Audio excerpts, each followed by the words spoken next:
শেখ, আমার একটা প্রশ্ন ছিল। বলো। কুরবানির সম্বন্ধে, যে আমি একটা গরু কিনেছিলাম, তো গরুটার সিং ভেঙে গেছে, তো আমার মনে প্রশ্ন আসছে যে গরুটা কুরবানি হবে না হবে না।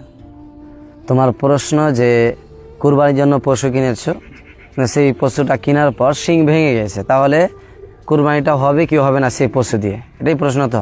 জি।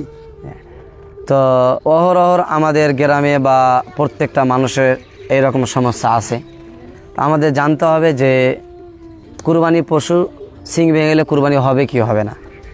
যদি কোনো পশুর শিং যদি ভেঙে যায় এবং ভেঙে যাওয়ার পর সেই পশুটা যদি অসুস্থ না হয়, সুস্থ যদি থাকে এবং বেশি কোনো ক্ষতি না হয়, ধরো শিং ভাঙার একটা নিয়ম আছে, শিং আছে এবং শিংয়ের ওপরে একটা যে খোসা থাকে, সেই খোসাটা যদি ভেঙে যায় তাহলে সেই পশুটার এতটা ক্ষতি হয় না, সেই পশুটা এতটা কষ্ট পায় না। তাহলে বড় বড় আলেম যারা বিদ্বানগণ তারা বলেছেন পশুটা কুরবানি হয়ে যাবে।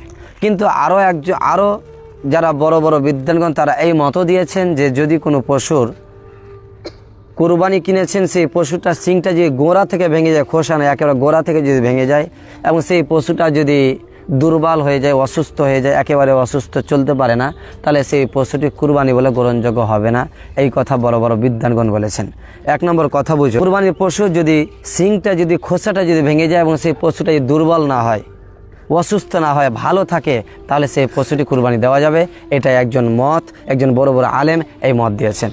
আর একটা মত দিয়েছেন যদি কোনো পশুর শিংটা গোড়া থেকে যে ভেঙে যায় এবং অনেক জখম তথা অনেক রক্ত যদি প্রবাহিত হয়, তাহলে সেই পশুটা দুর্বল হয়ে যাবে এবং সে চলতে পারবে না। যদি হয়ে যায় এরকম, তাহলে সেই পশুটি কুরবানি দেওয়া যাবে না। আশা করি প্রশ্ন উত্তর পেয়েছো।